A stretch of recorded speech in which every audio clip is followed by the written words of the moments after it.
I was holding the envelope when my world fell apart. It wasn't thick, it weighed nothing, but what was inside destroyed months of work, sacrifice, and trust. It was my paycheck. Or rather, it should have been my paycheck. Inside was just a handwritten note. Deduction for damages caused to child. You should have been more careful. My stomach turned. My name is Soo-Jin Lee, and I've been working as a nanny in Seattle for 4 years. Seattle has one of the largest Korean communities outside of Korea, and I thought it'd be easier to find my place here. I was wrong, but not in the way I expected. I'd been working for the Montgomery family for 8 months, caring for little Emma, age 3. She was a sweet child, with blonde curls and blue eyes that sparkled whenever I taught her Korean words. But on that September morning, with Seattle's signature rain drumming against the windows, everything changed. Mr. Montgomery called me into his study. The smell of Italian espresso hung in the air, mixed with something heavier, more threatening. He sat behind his massive mahogany desk, fingers steepled, face red with contained rage. "Do you see what you did to my daughter?" he said, voice low and dangerous. It wasn't a question. It was an accusation. My heart raced. "Mr. Montgomery, I don't understand." "Don't pretend you don't know." He opened his laptop and turned the screen toward me. There was a photo of Emma, taken that morning, showing a red scratch on her arm. 3 thin lines, as if something sharp had scraped across her delicate skin. "I didn't do that," I whispered, but my voice came out weak, unconvincing, even though I knew it was true. "Then how do you explain it?" Mrs. Montgomery entered the room, her Louboutin heels making a sharp sound on the hardwood floor. She was wearing a cream Chanel suit, perfectly coordinated, the kind of outfit that cost more than 3 months of my salary. "I worked 60 hours a week for this family. I took Emma to Pike Place Market where she loved watching the fish fly through the air. I made bibimbap for her, even when Mrs. Montgomery wrinkled her nose at ethnic food. I taught Emma to count in Korean, and she'd get so proud when she could make it to 10. And now they were accusing me of hurting her? "Please let me explain," I started, but Mr. Montgomery raised his hand. "There's nothing to explain. The facts are clear. You were negligent at best, abusive at worst." He pushed the envelope across the desk. "We're deducting $500 from your paycheck to cover potential medical expenses. Consider yourself lucky we're not calling the police." $500? That was almost half my monthly salary. I could barely afford rent on my tiny apartment in Beacon Hill as it was. Without this money, I wouldn't be able to pay bills, buy food, or send money to my mother in Busan. "But I swear I didn't hurt her," I said, voice breaking. "Emma's like a daughter to me. I would never—" "Enough." Mrs. Montgomery's voice cut through the air like a knife. "Frankly, Soo-Jin, I'm disappointed. We trusted you.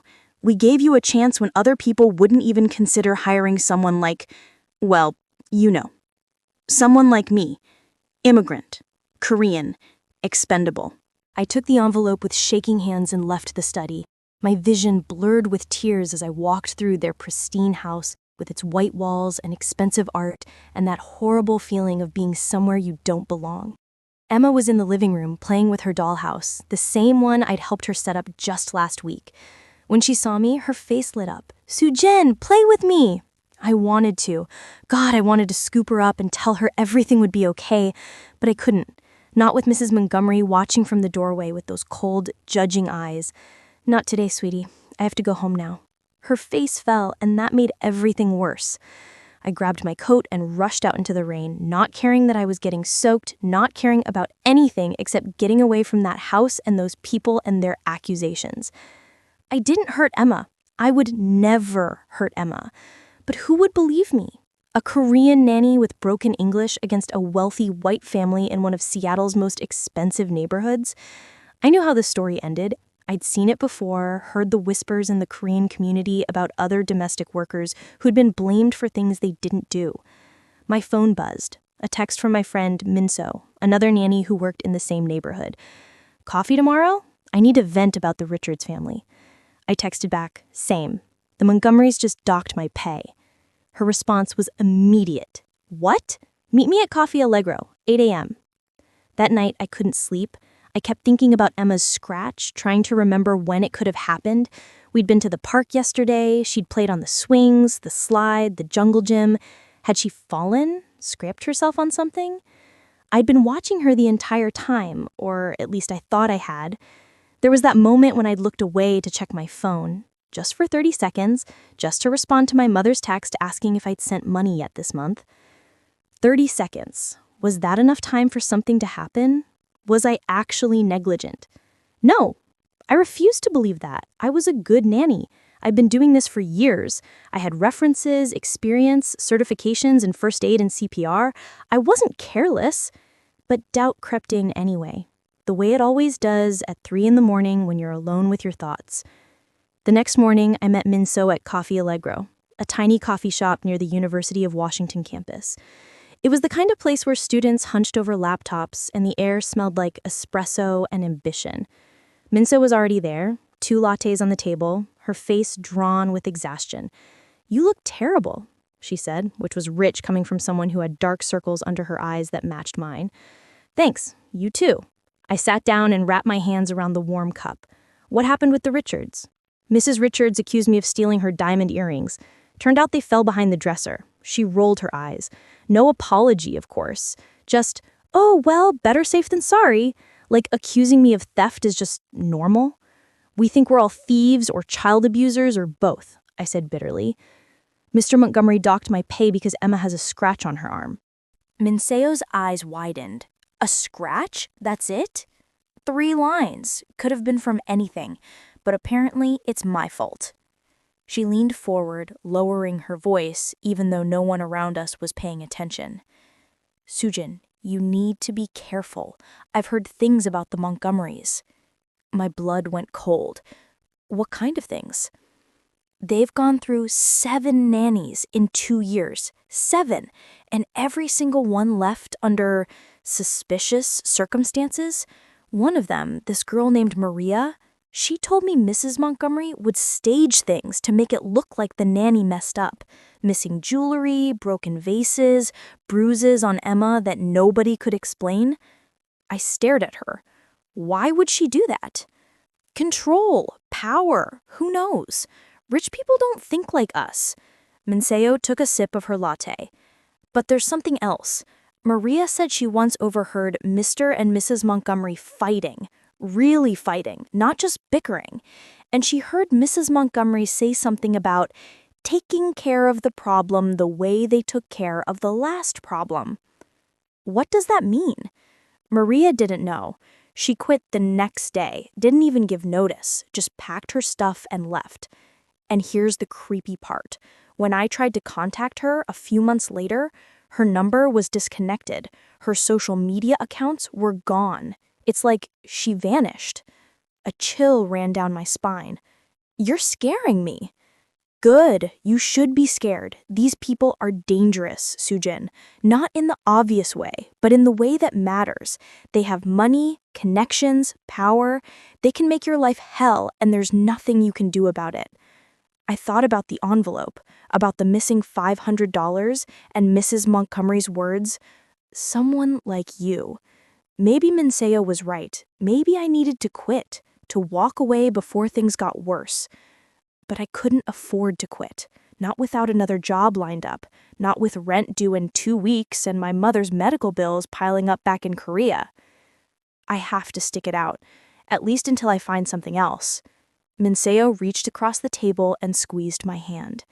"Then be careful. Document everything. Take photos, keep records, and whatever you do, don't be alone with Emma if you can help it. Make sure there's always a witness." I nodded, but deep down, I knew it wouldn't be that simple.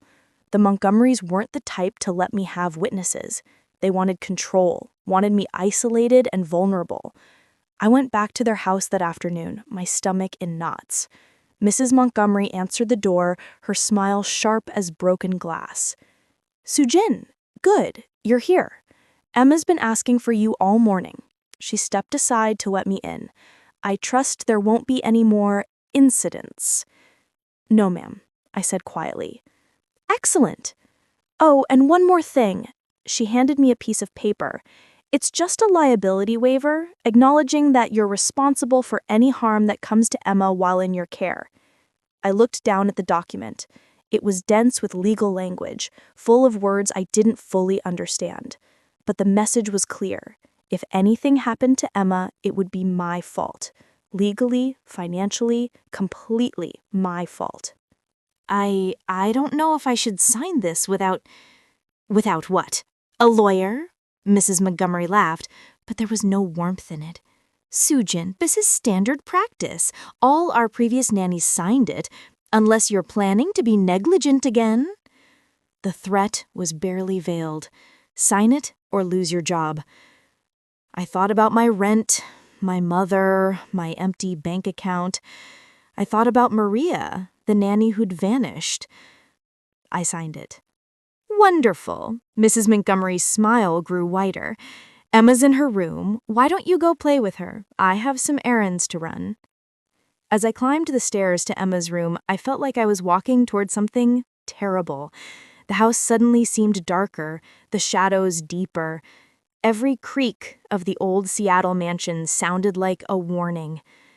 Emma was sitting on her bed holding her favorite stuffed rabbit. When she saw me, she ran over and hugged my legs. Sujin, I missed you. I knelt down and hugged her back, feeling tears prick my eyes. I missed you too, sweetie. How's your arm? She looked down at the scratch, which was already healing. It doesn't hurt anymore. Mommy was really mad, though. Do you remember how you got it? Emma's face scrunched up in concentration. I think I was playing with Mittens. Mittens? Your stuffed cat? No, the real Mittens, the orange one. I froze. The Montgomerys didn't have a cat. Emma, honey, what orange Mittens? The one that lives in the garden. He's really nice, but he has sharp claws. He showed me her arm. He wanted to play, but he accidentally scratched me. A stray cat. Emma had been scratched by a stray cat in the garden, and the Montgomerys had blamed me, docked my pay, made me sign a legal document taking responsibility.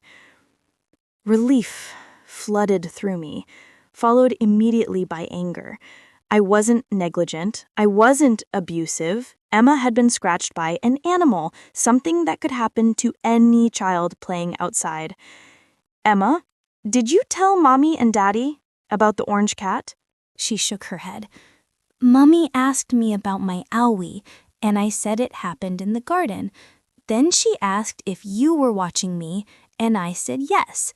Then she got really mad and stopped asking questions. Of course, Mrs. Montgomery hadn't wanted the truth. She'd wanted an excuse to dock my pay, to get me to sign that waiver, to have power over me. The realization hit me like a physical blow. This wasn't about Emma getting hurt. This was about control, about keeping me scared, small, powerless. I'd heard stories like this before in the Korean community. Wealthy employers who manufactured reasons to withhold pay, to threaten deportation, to keep domestic workers trapped in impossible situations. I'd always thought I was different, that I was lucky to work for a good family. But the Montgomerys weren't good. They were just better at hiding what they really were. Emma, can you do me a favor? I knelt down to her eye level. Can you tell me exactly what Mummy asked you? Use her exact words if you remember them. Emma's face scrunched up, the way it always did when she was thinking hard. She said, Emma, how did you get this scratch? And I said, from the garden. And then she said, was Sujin watching you when it happened? And I said, yes, because you were. You were sitting on the bench reading your book while I played. My throat tightened. I had been watching her. I'd been right there, taking a brief moment to respond to my mother's text while Emma played in what I thought was a safe, enclosed garden. What parent or caregiver hasn't looked away for 30 seconds? But Mrs. Montgomery had taken that admission, Yes, I was watching, and twisted it into negligence. And then what happened? Mummy's face got really red, and she said, "Go to your room." So I did. Then I heard her yelling at Daddy about how we needed to deal with the nanny situation before things got worse. Before things got worse. What did that mean? What could possibly get worse than a minor scratch from a stray cat? Unless this wasn't really about the scratch at all. I pulled out my phone again, this time opening my voice memos app. "Emma, honey, I need you to tell me about Mittens one more time. Can you do that for me? Just talk naturally, like you're telling a story." She nodded eagerly, always happy to talk about her new friend. I hit record. "So there's this orange kitty that lives in our garden, and I call him Mittens because his paws are white like mittens. He's super friendly, but sometimes when we play, his claws come out. Not because he's mean, just because that's what cat claws do. And that's what happened yesterday. I was trying to pet him, and he got excited, and his claw scratched my arm a little bit. It didn't even hurt that much, but Mummy saw it and got really upset." "And you told Mummy it was from the cat?" "I told her it was from the garden. I didn't say it was from you, Sujin. I would never say that because it wasn't true." I stopped the recording, my hands trembling. This was it. This was proof. Emma's own words, unprompted, clearly stating that she never blamed me and that the injury came from a cat. But I needed more. I needed to understand why the Montgomerys were doing this, what they were so afraid of that they would fabricate a story about me hurting their child.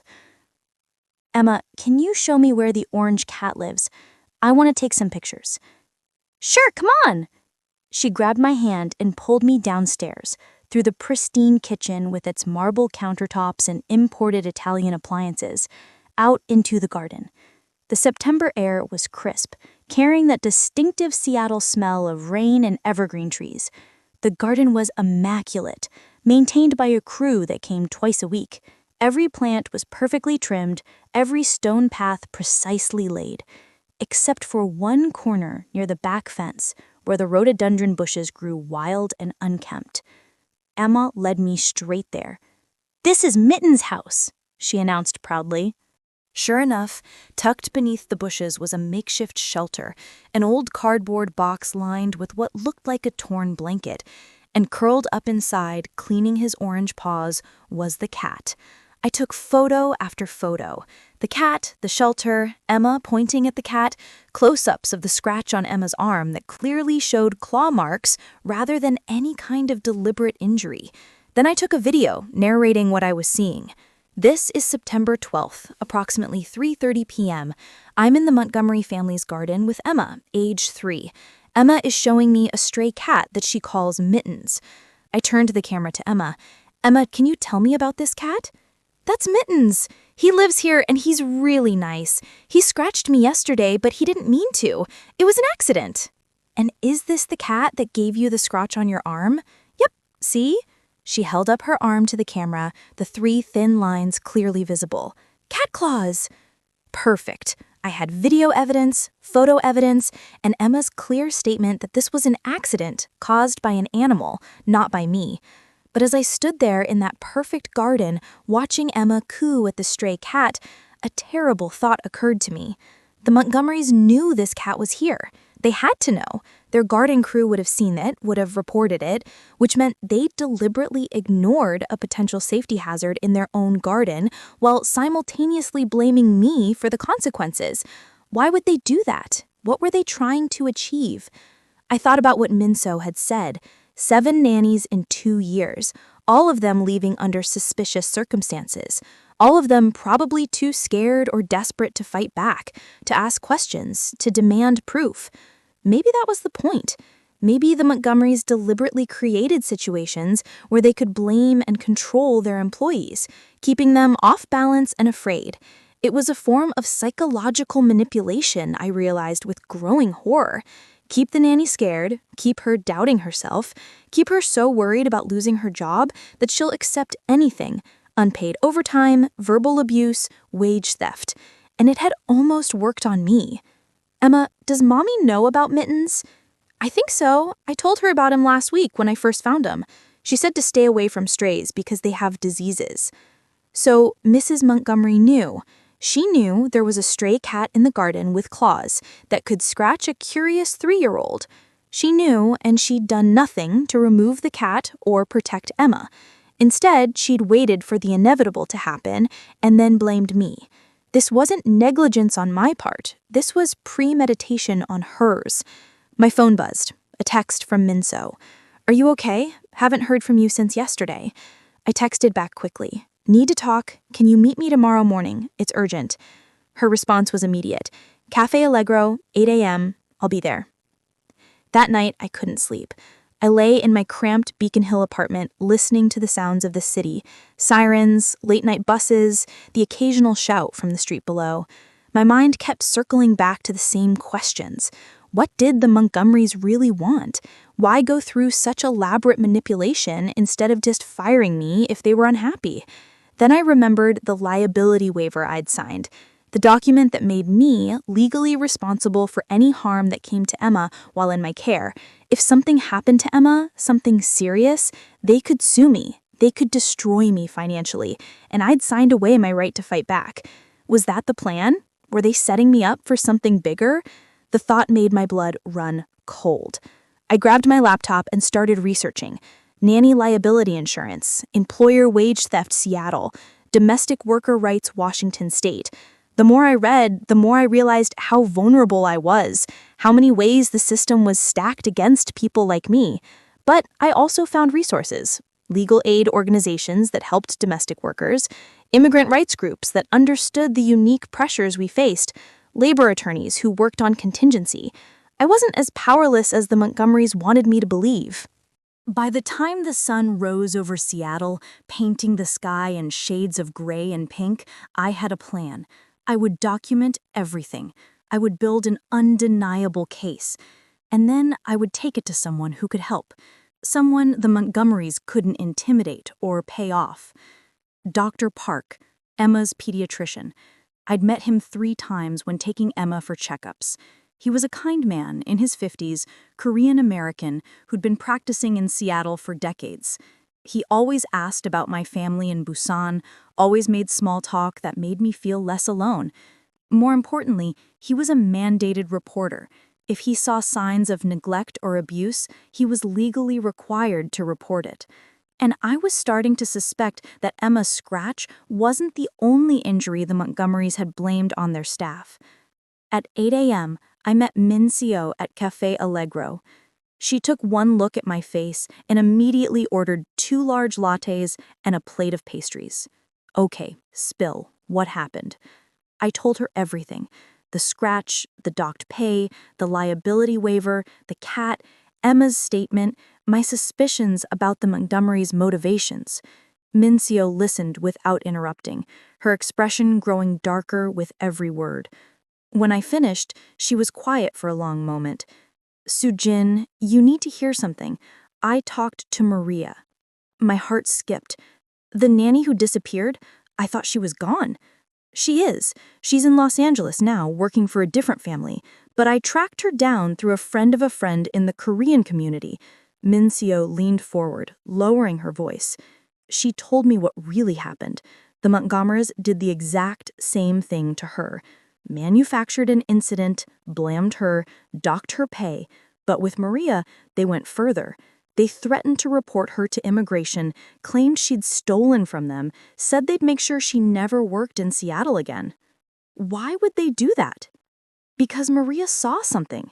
She saw Mr. Montgomery hitting Mrs. Montgomery during an argument. She saw bruises on Emma that Mrs. Montgomery tried to hide with makeup. She saw evidence of financial fraud, documents Mr. Montgomery left out in his study. And when she started asking questions, when she started documenting things, they panicked. They destroyed her reputation, paid her off, and threatened her with deportation if she ever spoke about what she saw.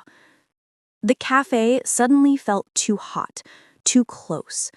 Are you saying Emma is being abused? I'm saying that family has secrets, dark secrets, and they'll do anything to protect them, including destroying the people who work for them. I thought about Emma's medical history that Dr. Park would have. I thought about 7 nannies in 2 years. I thought about Mrs. Montgomery's carefully controlled anger and Mr. Montgomery's cold, calculating demeanor. I need to get Emma to her pediatrician appointment next week. I need Dr. Park to see the scratch, to hear Emma's story, and to understand what's really happening in that house. They'll never let you take her, not now that you're asking questions. Mrs. Montgomery has a spa appointment that day. She always has me take Emma to Dr. Park when she has other plans. Mincio grabbed my hand across the table. Be careful. If they figure out what you're doing, they won't just fire you. They'll destroy you. They have money, lawyers, connections. You have nothing. I have the truth. The truth doesn't always win, Sujin, not against people like them. But I had to try. For Emma's sake, I had to try. The next few days were tense. I went to work, took care of Emma, avoided the Montgomerys as much as possible, but I felt their eyes on me constantly, watching, evaluating, waiting for me to make a mistake. Mrs. Montgomery made little comments about being more careful and proper supervision. Mr. Montgomery barely acknowledged my existence, which was somehow worse than his usual cold politeness. I documented everything. I took photos of the garden, of Mittens the cat, of the scratch healing on Emma's arm. I kept detailed logs of my hours, my duties, every interaction with the Montgomery family. I saved every text message, every email, every piece of paper they gave me. And I waited for Tuesday, for Emma's appointment with Dr. Park. Tuesday morning arrived gray and drizzly, typical Seattle weather. Mrs. Montgomery was already dressed for her spa day, wearing expensive athleisure and carrying a designer gym bag. Sujin, you're taking Emma to Dr. Park at 10, she said, not quite meeting my eyes. It's just a routine checkup. Make sure you mention the scratch incident. I want it documented that she was injured under your supervision. Of course she did. She wanted a paper trail, evidence that could be used against me later. Yes, ma'am. She left in her Mercedes, and I got Emma ready. The little girl chatted happily about Mittens, about her upcoming birthday party, about a book I'd read to her last night. She had no idea what was really happening, what her parents were really like, and maybe that was for the best. Dr. Park's clinic was in the International District, surrounded by Korean restaurants and shops with signs in Hangul. It felt like a small piece of home. The waiting room was warm and welcoming, with children's books in both Korean and English. When we were called in, Dr. Park greeted us with his usual kind smile. But something in his expression changed when he looked at me. Had he noticed how thin I'd gotten? The dark circles under my eyes? The way my hands trembled slightly? Sujin-shi, how are you? He asked in Korean. Dr. Park, I need to talk to you. Privately. It's about Emma.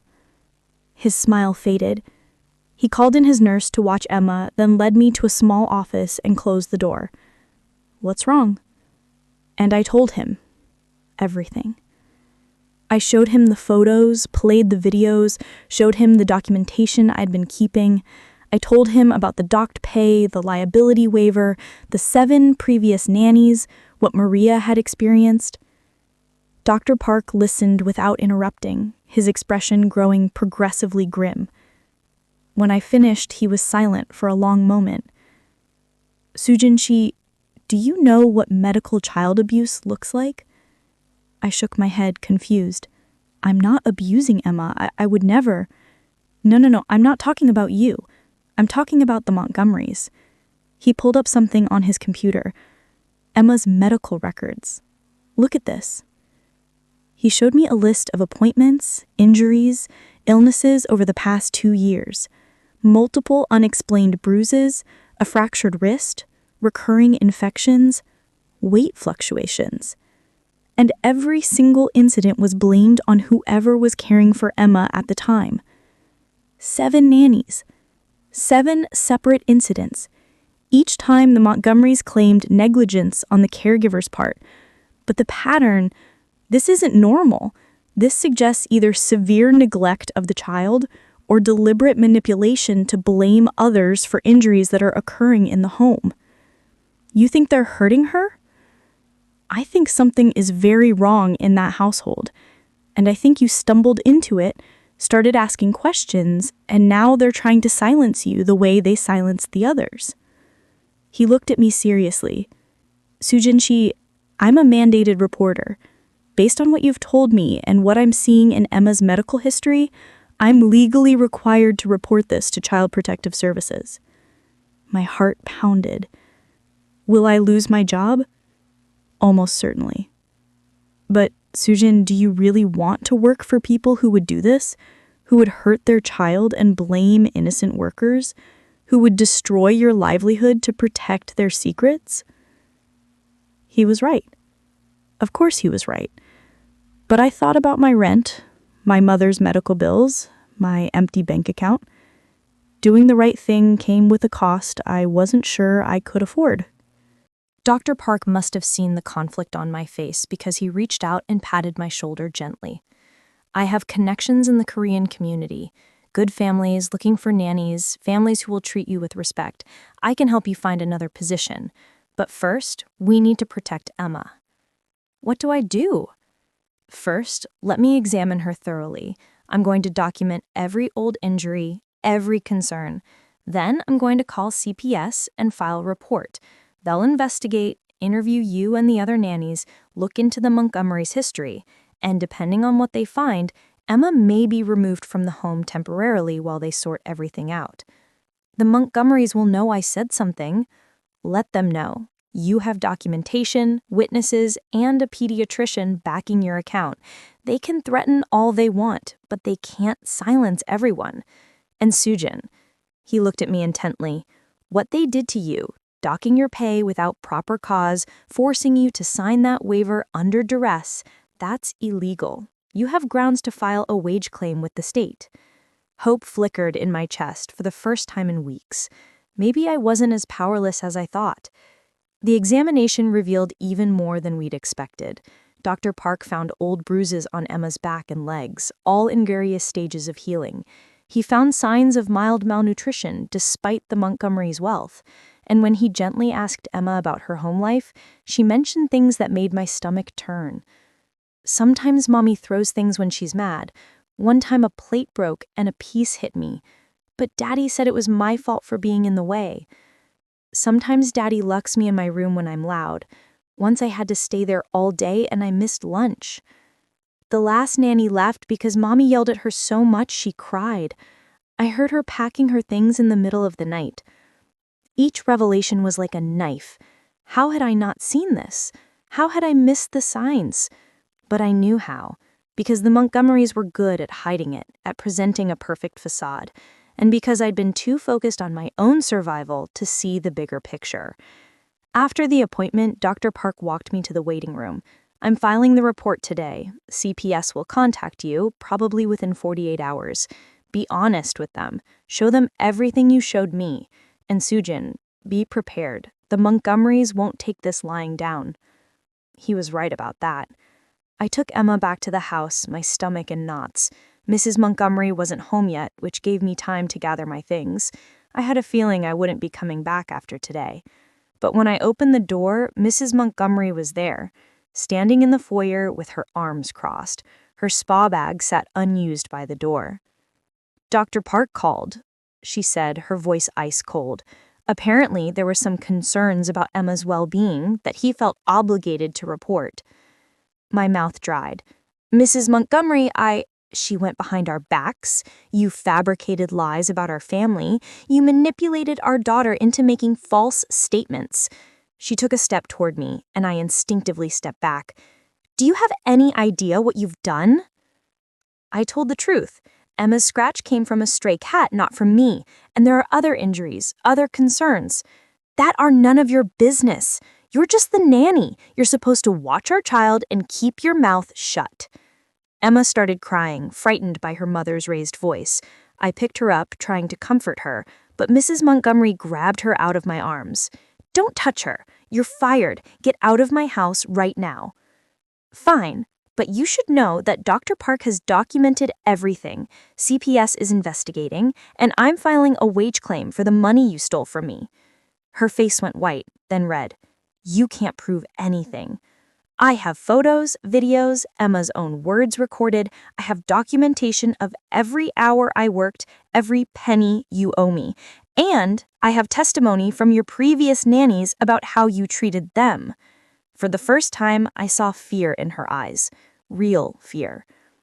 "If you pursue this," she said slowly, "we will destroy you. We have lawyers, we have money, we have connections in this city that you can't even imagine.